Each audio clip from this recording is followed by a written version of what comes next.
And so thinking about all our different cross-cultural experiences and ways that we've encountered misunderstandings through our cross-cultural experiences, and a number of them that were shared have to do with the words where there's misunderstandings too. Some of them are cultural items or elements, some of them are word misunderstandings.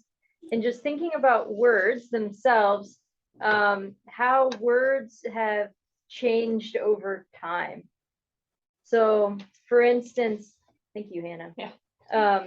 One word in our English language is the word cute. Like if you were to define the word cute, how would you define that word?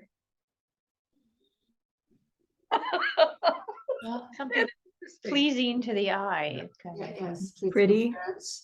small sometimes. You don't say it's a Younger. Little, as in cute. Yeah, little, younger whatever. or younger Yeah, young. child cute.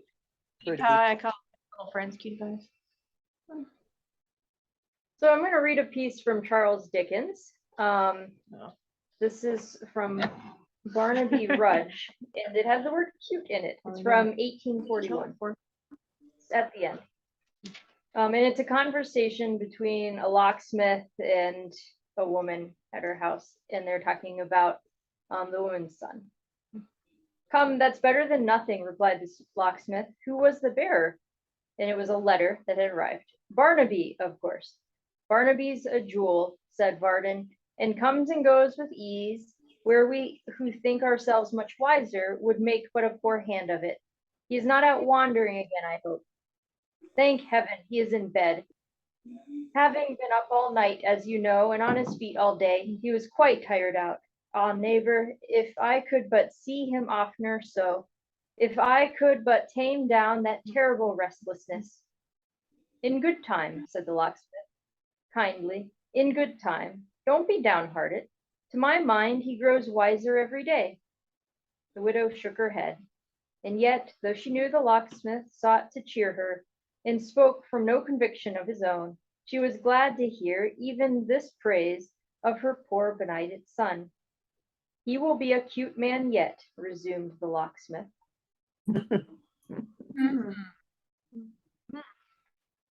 So there was a use of the word in 1841. Well, any ideas? What was he going for? What he will be a cute man yet. Any ideas what cute? Successful meant or a man who was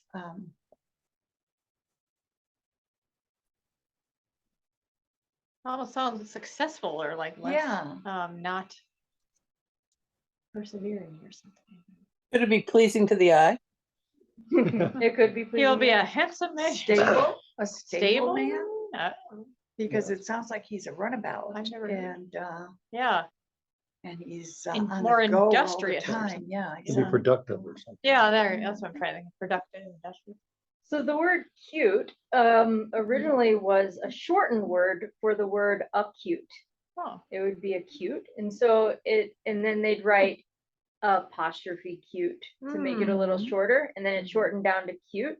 And what early in Victorian England, it meant a quick-witted person, or to be shrewd, keen, or clever. smart.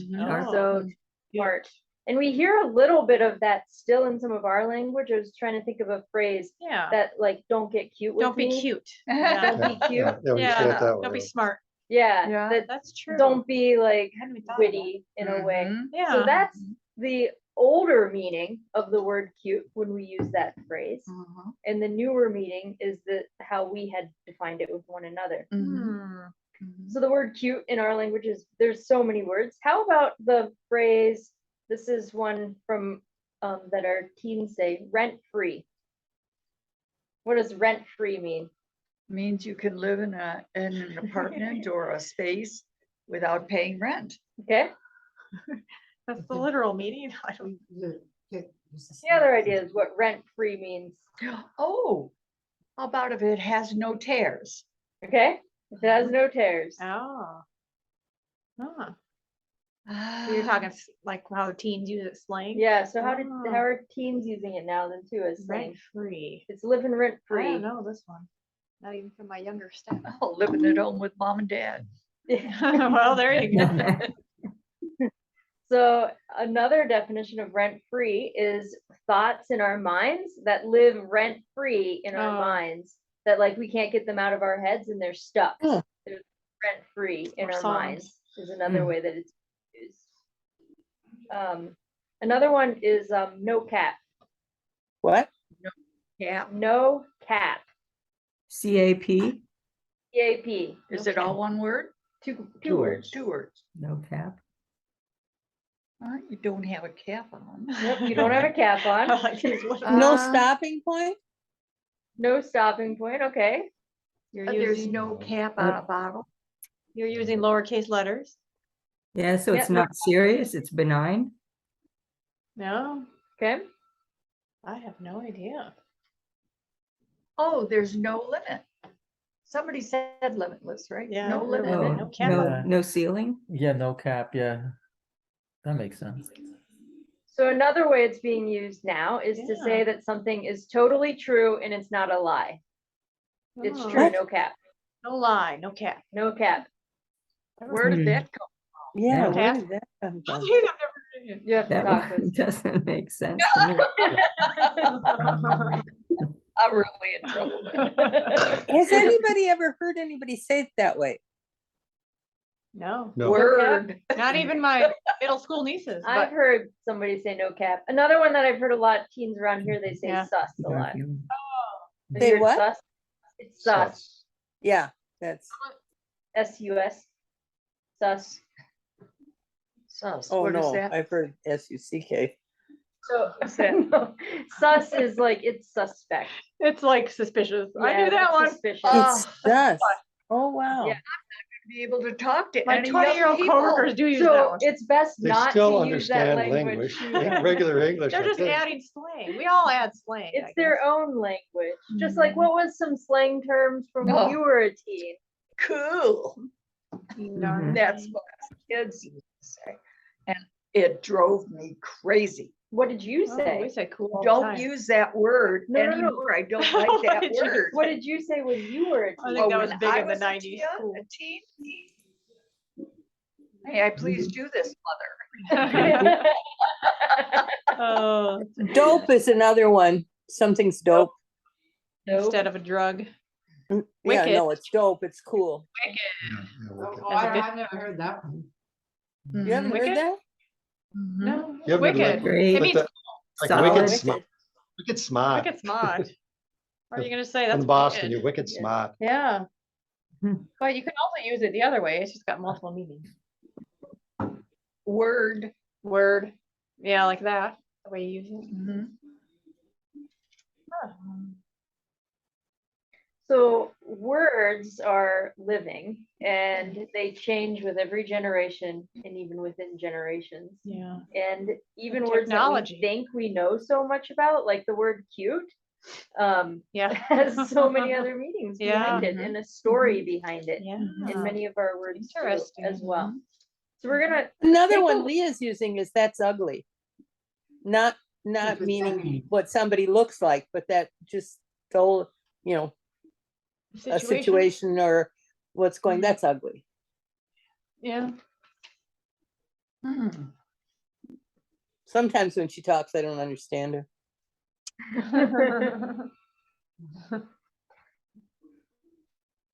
So we're gonna watch a video from the Bible Project talking about words and the difference between dictionary definitions of words and using an encyclopedia to understand words.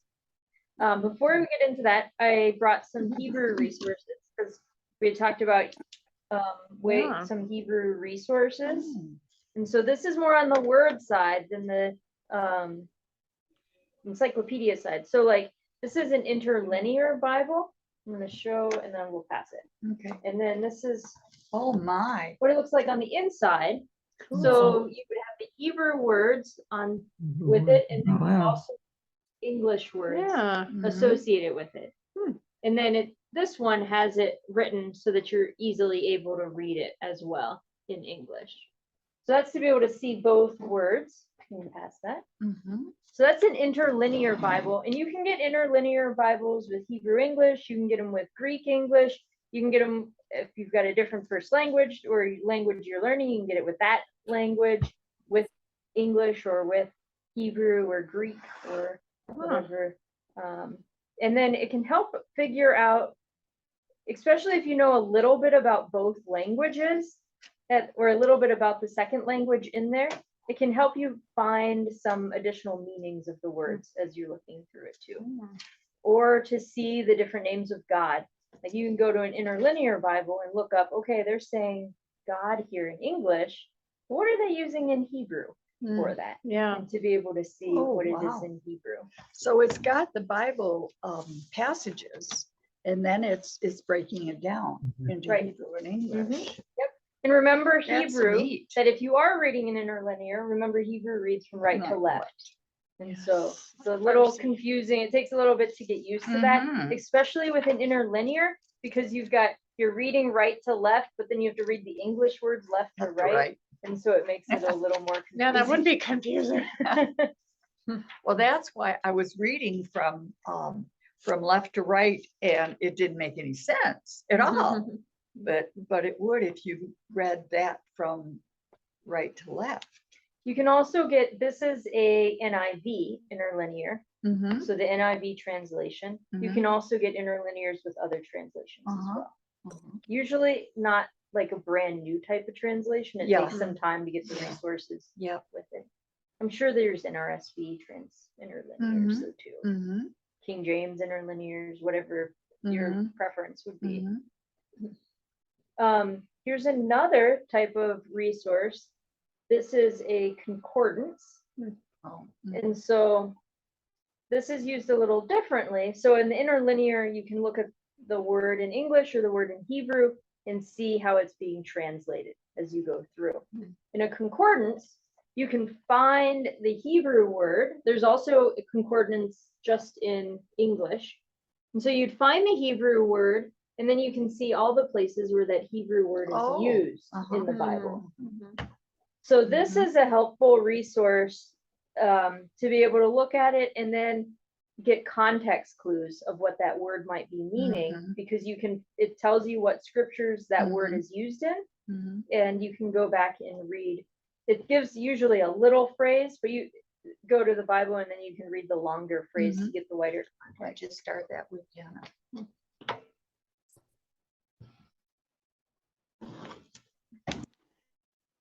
There's also resources that look at like word meanings or dictionaries that go into the word itself, and they'll take the word, I remember seeing that one. it'll take a specific word, and then it'll tell you like how often it occurs, is it a verb, what's the Greek, this is a New Testament one, so what's the Greek behind it, Mhm. what might it mean within the culture. So there's different books like this. I don't know, this one, they have all different types. Word meaning Bibles, which are similar to like a dictionary of the Bible. So this is Erdman's Dictionary of the Bible. You can get dictionaries by all different publishers. And the thing with dictionaries and word meanings is that you can get more of the author's bias in a dictionary and a word meaning than you can get when you read an interlinear or when you're reading a concordance, which is more how often is it occurring, where is it being stated. Once you get into the dictionary and word meanings, then you get more of that bias. So whenever you're using dictionaries of Bibles, it's good to use more than one type of dictionary, or to remember that the author comes with a bias when they're writing. That's nice. Take down. So a dictionary, it looks like A dictionary. it's sort of like a dictionary. Often they're more like encyclopedias though, where it'll tell you about the word. It'll say the word and it'll tell you it's an expression and where it's used. And then it might give some historical or cultural context around that word or ways that it's described in the Bible. So those are a few resources. And a lot of these types of resources are available online. So you could just pull them up on like your phone and not have to carry around like Big heavy book. heavy big books too. And some of these, number of them are free that you can search for them online and find resources like these for free online too. And it'd be easier than to look up from multiple sources that way too, without, they can get pricey. Oh, yeah. We do have some in the library. There's some concordances of the Bible in the library, some dictionaries. Some of these books are in my study too. So these are just some resources as we're looking at words, or if you want to go deeper into words, some types of things that are available to help you study. Mhm.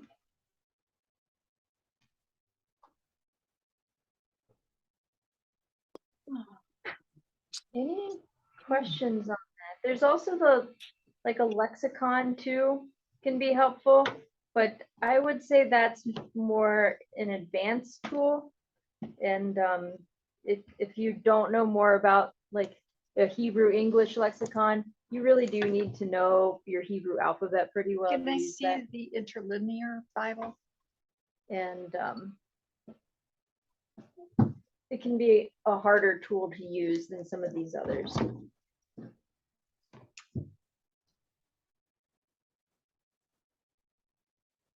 Well, I just think this is really interesting. Yeah, so there's different ways. Earlier, when we were walking through the Bible from beginning to end, we were looking at kind of the historical and cultural aspect of it.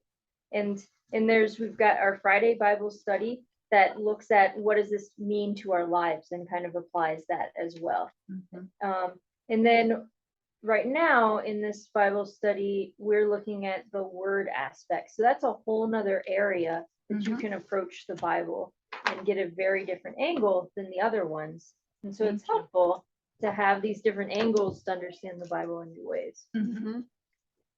But each type of those studies have different type of tools with it. When you're doing interpretation, commentaries are really helpful. And you probably we've got the New Interpreter's Bible commentaries can be helpful, but there's commentaries by scholars all over. Word tools for the word aspects, and so, and then cultural and just world history for understanding the historical context.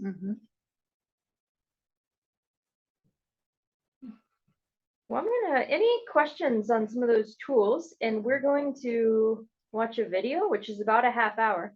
So that'll take us through to the end. I'll have to leave a little early. Okay. Got a board meeting at 7, but okay. Busy, You have to busy tell me the girl. ending later. Yeah. Busy girl. Usually Dakota writes at 7 on Monday. Yeah. Get it up here. That's right. I forgot about the movie tonight. And then next week, we will meet in person at the church if you're available to meet in person. And we'll watch the history of Judaism together.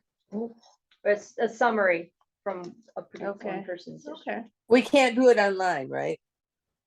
We're not going to do it online because it's going to take the whole. Yeah, Yep. okay.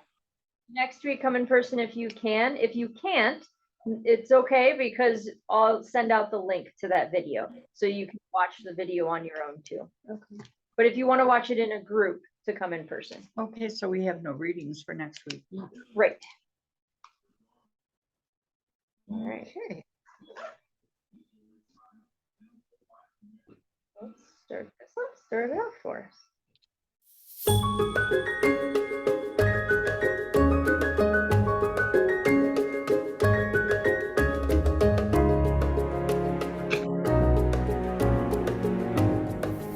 All right, welcome to session 2 in the Art of Biblical Words.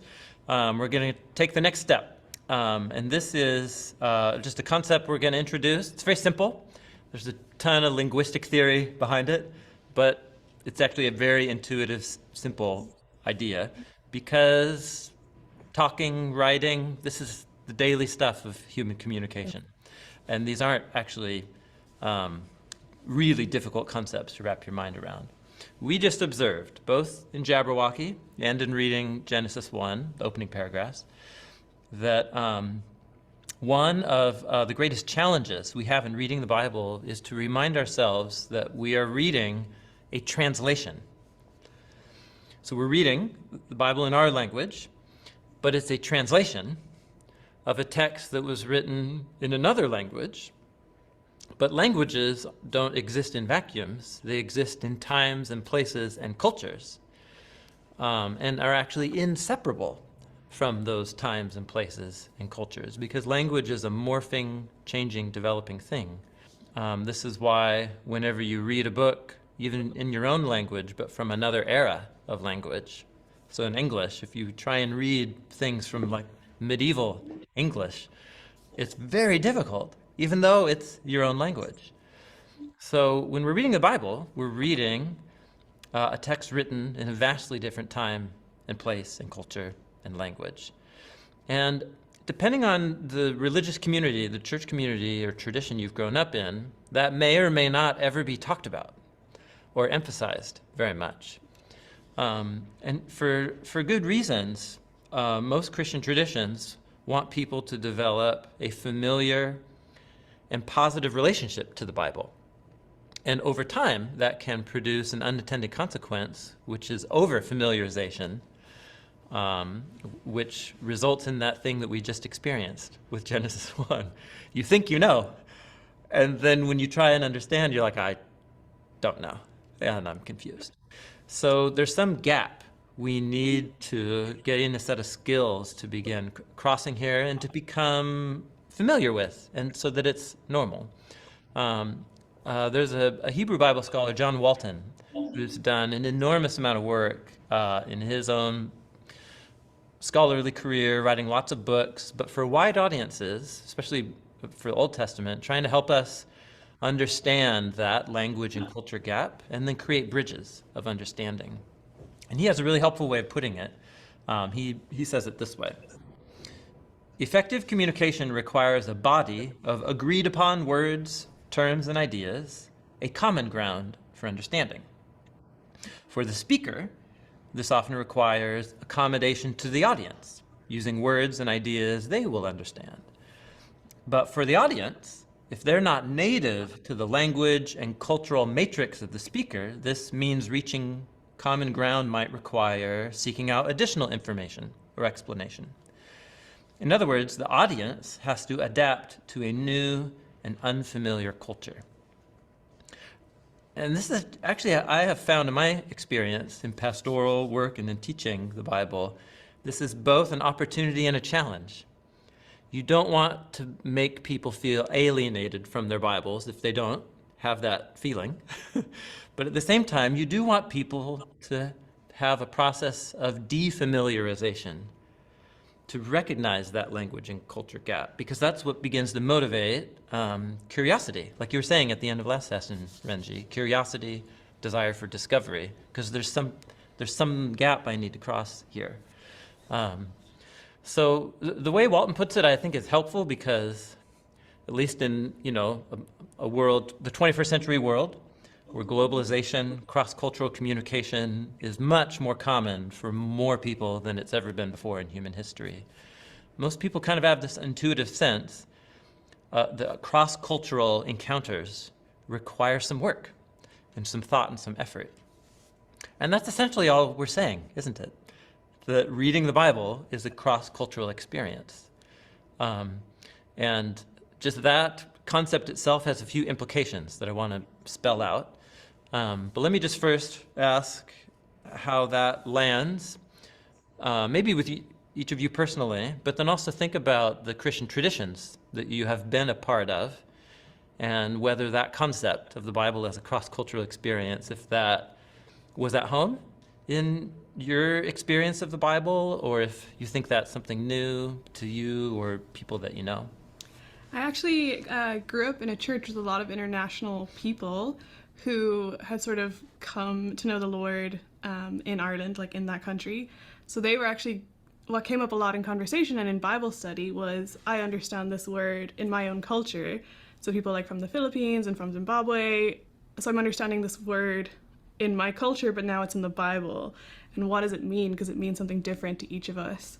But there was actually a lot of conversation about that when I was a kid, and I don't know if our people instructing us were so prepared for those questions that it kind of became this like, oh, it's the language of the Bible, so it means this Bible thing. So maybe just like put aside what you think it is and just come under the Bible, but that didn't clear it up. It just meant, okay, now I really don't understand it. And it just became this like other. I think you said when yeah, we don't want people to think, oh, the Bible is this like unapproachable thing, or like alienate people from it, where it's this other idea, but also recognizing that maybe what it means to me where I'm from, maybe what it means to me the way I use it with my family and friends is different. I've like thought about that, language situation a little bit. Man, thank you for sharing that. So yeah, a person's social location for where they encounter the Bible obviously has a huge role here, doesn't it? So if you're used to being in a community of people from different cultural backgrounds or language backgrounds, trying to understand the Bible and talking about it together, this actually, you're saying, will feel pretty native to your experience of the Bible. And so obviously flip it over then, if somebody's in a really culturally homogenous environment, that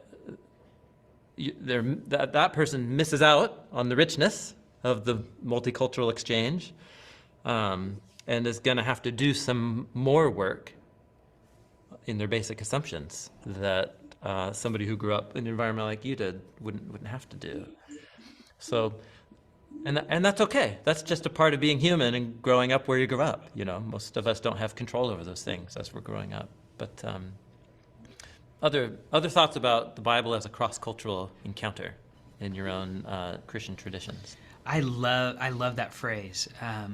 Being Indian American myself, like interacting in this world, like I recognize I have one foot in an Indian home and one foot in an American world.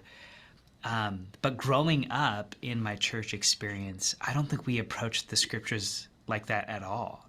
And so I think being able to apply what I normally do in my everyday life of trying to interpret different cultural experiences or translate, to bring that into the Bible as a way to understand and to discover what is this culture could be a significant tool for people who operate that way. And I think it's then it encourages people who might not, like you talked about, who might have grown up in a monocultural experience, like begin to have cross-cultural experiences that can actually make you attuned to approaching the Bible. It's almost like a skill that you should develop and flex, this muscle, so that when you come to the text, you're attuned to that and it comes more naturally.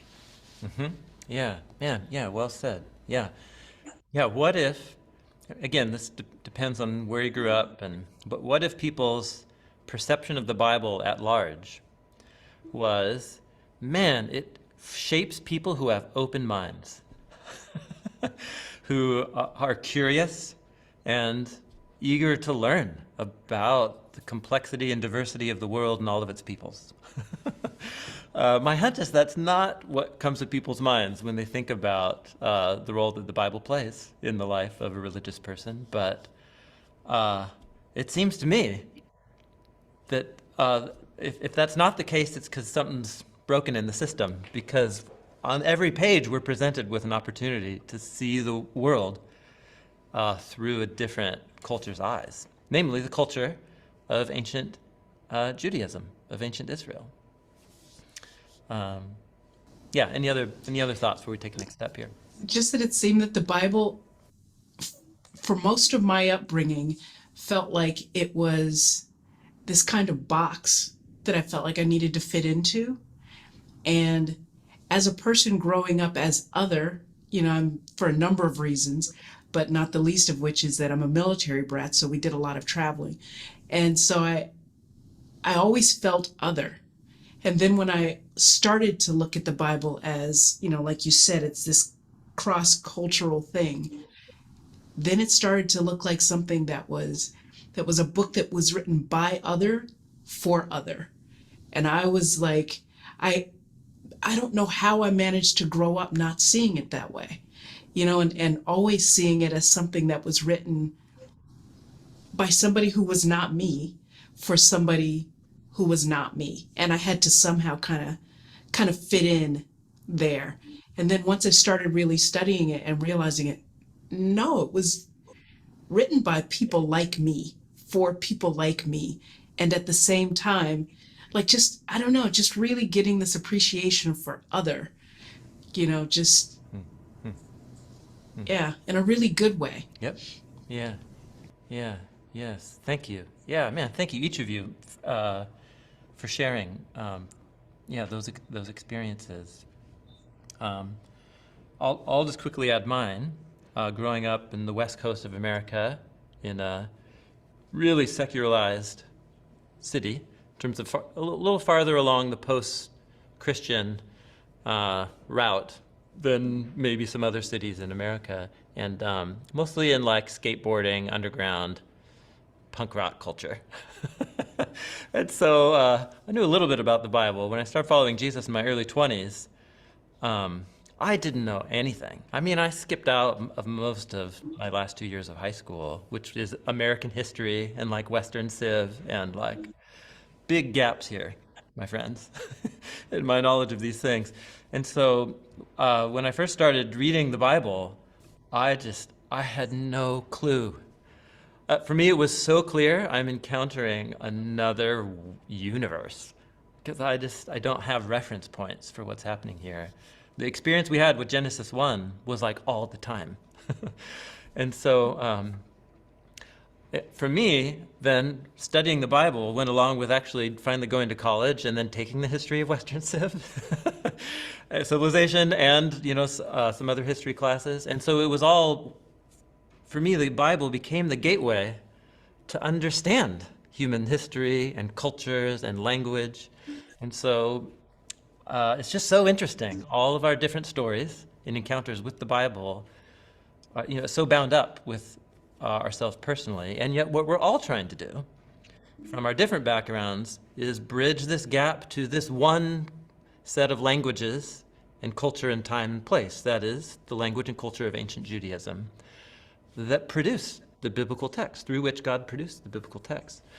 And so what's cool is it's both a multicultural environment where we're all coming from, but we are also trying to all focus in on one particular culture and time and place, which gives us just this unique opportunity in the body of Christ, in the body of God's people, for understanding.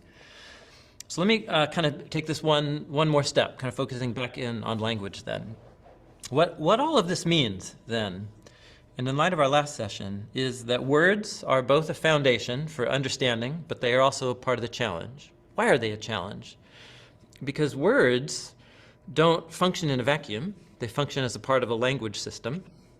Languages don't function in a vacuum. They are a function of cultures and times and people groups. And so what all of this means is that if I don't know what a word means in the Bible, it's actually not as simple as just looking it up in a dictionary. That's a great way to start, but that will not be sufficient for the cross-cultural encounter. Because if I look up the word heavens, or I look up the word earth, or expanse, I'm not making a lot of progress here, especially if it's an English dictionary. So just a simple concept would be it's the name of the session, is moving from a dictionary mindset about the meanings of words to an encyclopedia mindset. So encyclopedia, would have, there's these massive multi-volume, now they're all digital, of course, now. But in the old days, at least in America, there was this whole era of traveling door-to-door salespeople who would come and try and sell you a big set of reference books that they had in the car. parked out front. And it's the whole thing. I don't know. Anyway, this only happened to my family like once or twice that I can remember growing up. I actually don't know how common it was, but it's a trope somehow of the encyclopedia sales pitch. So, but encyclopedia, instead of just having a word listed and then some bullet points about different meanings or nuances of meaning, an encyclopedia will have like 2 pages exploring the background of this word or concept, giving you many examples across time and place and history and so on. And that mental shift, the meanings of words is never as simple as looking at a dictionary. The meanings of words is determined by so many things. Language, culture, history, ideas and language develop. Words develop and change throughout the history of a people group and of a language.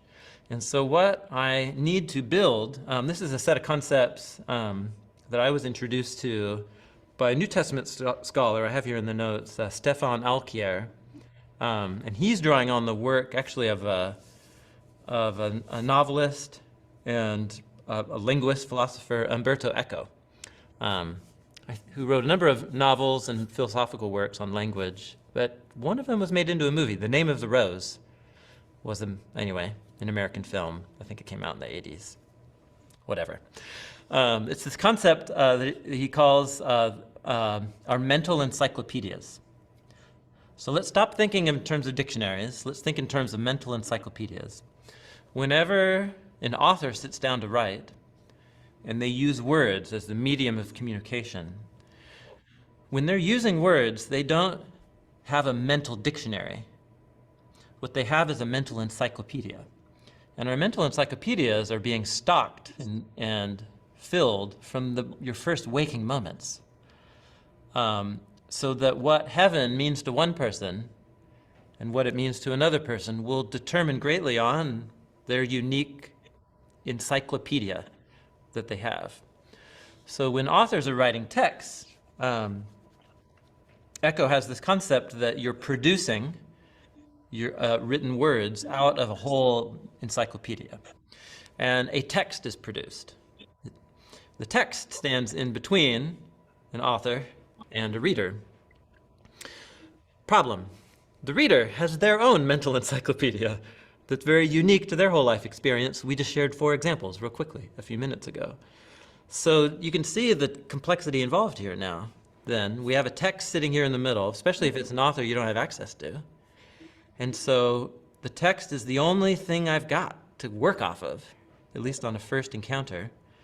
But I should just assume that what these words mean certainly isn't from my mental dictionary, but probably not even from my encyclopedia. What does Earth mean to somebody living 1,500 years apart before the advent of the telescope? Right? What does heaven mean to people separated by millennia in different parts of the earth based on your view of the gods and the structure of the universe and all of that? So what we need to do is it's 2 steps. One is, have it here in the notes, become aware of my modern encyclopedia, and beware, a couple of you said this, beware of imposing my concepts onto the text and therefore into the author's mind. So we struggled with this in Genesis 1 because we have a concept of how the universe is structured. Did the biblical author think of the universe that way? And are we imposing, you can see the dynamics here. This happens a lot, actually, when we also take modern debates in church history and theology, debates that are really important right now, and we believe the Bible probably speaks to these, and so we go looking in the Bible for the Bible to talk about God's sovereignty and human free will and how those two work together. Or whatever, pick your controversial topics, present day or in history. And we want the Bible to speak to that. And then all of a sudden, we might end up making the Bible say things and speak to issues that the biblical authors just didn't have on the radar, because that wasn't their set of issues. So that's checking our mental encyclopedia at the door. Then there's also this discovery process. I need to learn something about ancient Judaism, and a bit about Hebrew, and a bit about Greek, the languages of the Bible. You can see this exchange here, back and forth. So I'm just trying to kind of maybe give us a scheme or an outline for this thing we all intuitively knew from the beginning, which is the cultural gap. But this has been helpful for me, this encyclopedia concept. It's a very simple way to communicate very quickly that biblical language is more than just understanding the meaning of a word, because words are gateways into a culture. Can I just show you one example, then I will get your thoughts on it. We kind of land the plane on this point.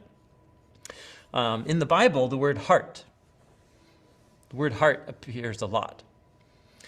Well, actually, the word heart doesn't appear. Heart is an English word. The Bible's written in multiple languages. We'll talk about that in the next session. Heart is either lev or levav in Hebrew, or in Greek, cardia. Yeah, cardia? Cardio is used for all kinds of things in English, so cardia. So let's just start with the word heart.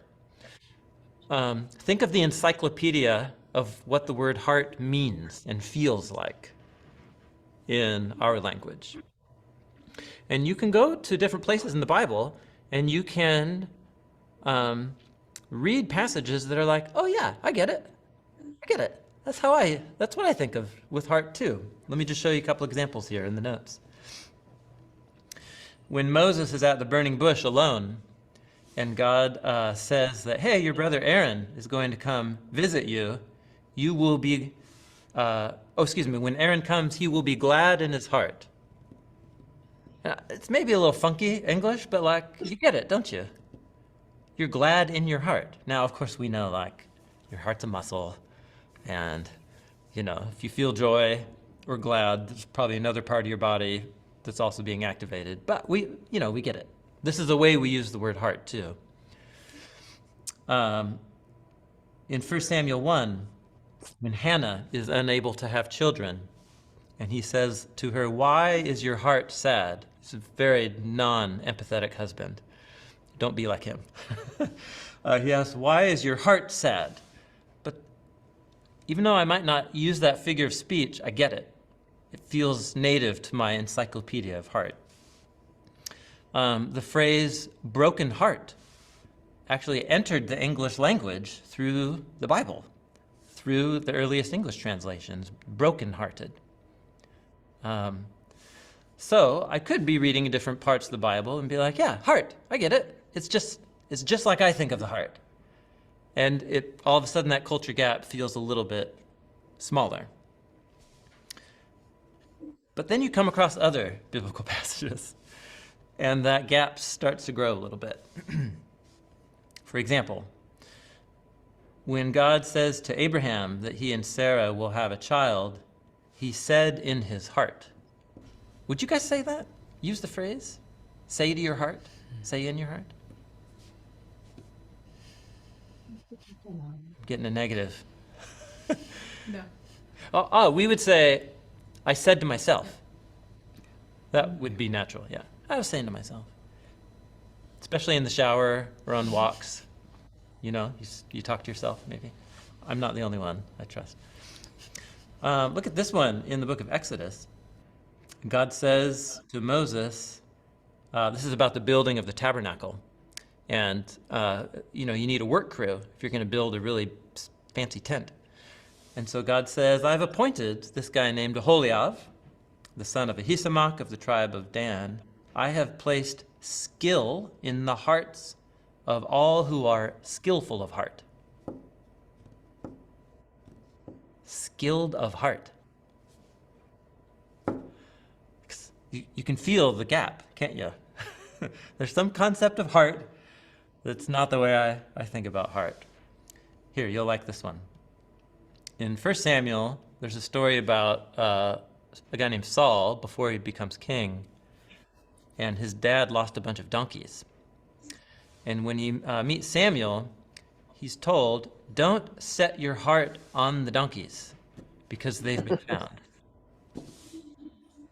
Now this is interesting because the phrase to set your heart upon or set your heart on, I use this figure of speech. Do you guys use this figure of speech?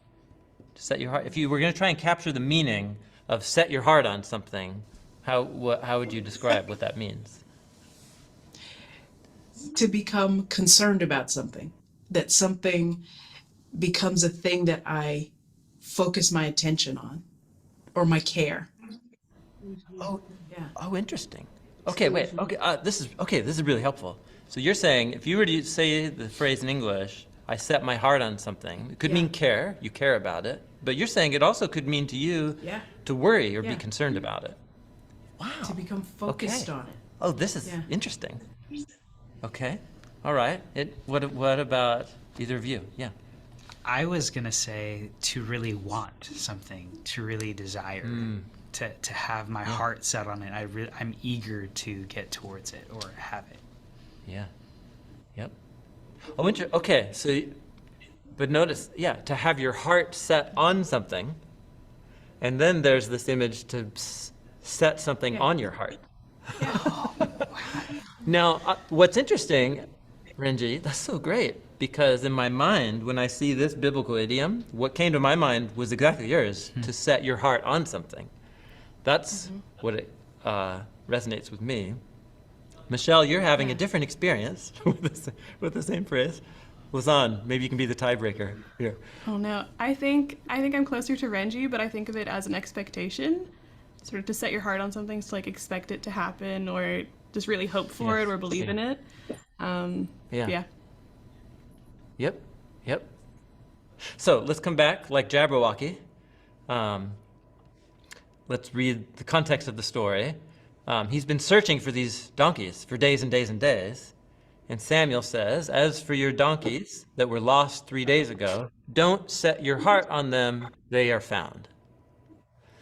So based on context, it seems that this idiom means to be worried or concerned about. Yeah?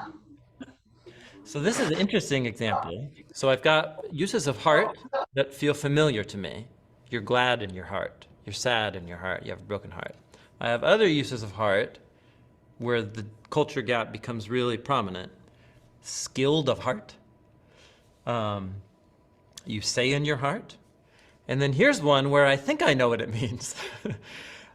Right? Set your heart on something or set something on your heart. And then some of us, the context ends up giving us a new definition of this phrase I thought I understood. So look at all the variations here for understanding. So this is why the encyclopedia framework for thinking about words, to me, is so helpful. An encyclopedia can show me a variety of things about a word or a concept and how they relate to each other in a way that just a dictionary definition won't get you there. So that's the shift I'm inviting us to make so that we can take the next step in our understanding. But just any thoughts or comments maybe to conclude about this example or just the dictionary versus the encyclopedia mindset when it comes to understanding words? I was just going to say, I'm a little older than you are, Tim. So encyclopedia salespeople saw my mother coming. We had, if we asked a question, my mother said, there's an encyclopedia for that. And so we'd have to actually go and look in a book and read the whole thing. And if we said, no, there isn't, then a week would go by and then there would be one. There would be a set of encyclopedias about that subject, and then we'd be able to read. But this actually is really helpful because it's like, it's the difference, between really just seeing a word and really just kind of understanding it. And I appreciate that. I never thought about that. Yeah. Never thought about it like that before. That's great. It's one of those concepts where once you say it out loud, it seems like the most intuitive thing in the world, which is, that's good. Again, if you're thinking about, we're going to step from theory after this session into actually doing some biblical word studies. But especially if you're in a context where you're trying to invite people into the world and language of the Bible, you're looking for ways to do it that can both communicate how profound and significant these issues are and that there's complexity, but you also want to make simple bridges so that people can just have real practical and positive, exciting steps as they learn more and more about the Bible. And so I was really grateful when I came across this essay by Stefan Alquier, because it just made a lot of sense, moving from a dictionary to encyclopedia. So if you want to begin to sympathize with an author's encyclopedia and then actually engage it so that their encyclopedia becomes more native to my understanding, how do you do that? What are some of the practices or skills to actually study biblical words so that you can begin to do that for yourself? And it turns out it's not that difficult. You just need to know the steps and the workflow and the tools. And so that's what we'll start stepping into in our next session and in the sessions to follow.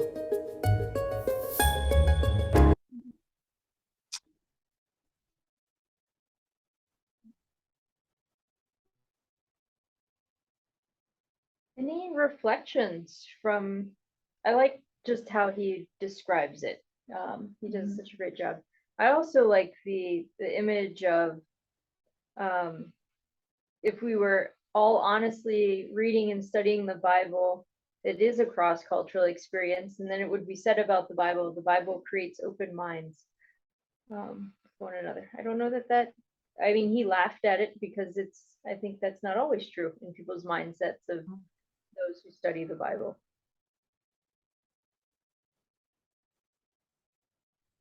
I've met a lot of folks that want to read the Bible and have it mean one thing and one thing only forever and ever and ever.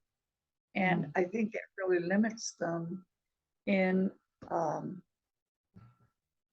allowing other interpretations to come to mind. If you can have a mind that is not, okay, A equals A all the time. A might be or, you know, a different inflection on it. And that definitely pertains to words and to passages for sure. If you're not open-minded, I think you miss the richness that this book can give you. I see it too as a growth. When I was most definitely. I think when I was about a teen, we were with some family friends, and they were all my parents' age, and I asked one of them, they were like telling puns like nonstop, all these puns. And I was like, when did you guys become so punny? Like, you never had all these puns before. And she looked at me and she said, "This just because you didn't understand them before." And that all of it as like a child, I didn't understand any of the puns because it only had one meaning. So like I didn't get it. But then when you age, you start to understand the puns and you like can enjoy it at a new level. And I think the Bible's the same way, that the more we allow ourselves to enter into it, the more we can learn and enjoy it at a new level each time. I had an exercise given to me once during a retreat or whatever, is to take a passage and to read it over and over and over again differently. Read it fast, read it very slow, read it one word at a time, and just stop periodically and evaluate what you're getting out of that exercise. And it was very striking. I mean, it was really very striking. I was surprised, and I'm really surprised. There's a method of reading, as a word even, to read it lectio divina when you read the Bible. And so, which is you would read it once and then you pause and then you read it again and you pause and you read it again. And it has a structure to it. And each time you read it, you go deeper and deeper into particular phrases first and then a particular word. And you see what pops out each time you read it. And you'd pick really short pericopes. So a really, maybe just one phrase, just a short piece to allow yourself to go deeper into it. Right. Gary Hansen had directed us in Lectio Divina, at her house when she lived here. And it was amazing. It was amazing. I would do have some homework for next week to read Jonah, the book of Jonah. It's 4 chapters, 40 some verses. So to read the book of Jonah, because I imagine all of you know the story of Jonah, but read it again and read it as a cross-cultural experience as you read that book. And Jonah's also has a mix of it's a mix of prose and poetry. And so to note that too, as you're reading it in this cross-cultural experience. Great. Thank you, Gretchen. Thank you. Yeah, thank you. Lots to think about from this evening. Yeah. So and also a reminder, you. next week will be in person at the church. We won't have an online Zoom next week at 6 o'clock, but even if you're not able to come in person, you're still be able to watch the movie or the video that you watched. Very good. Okay, great. In the fellowship. Oh, I gotta go. Thanks very much. Thanks, everybody. Bye. See you next Bye. week.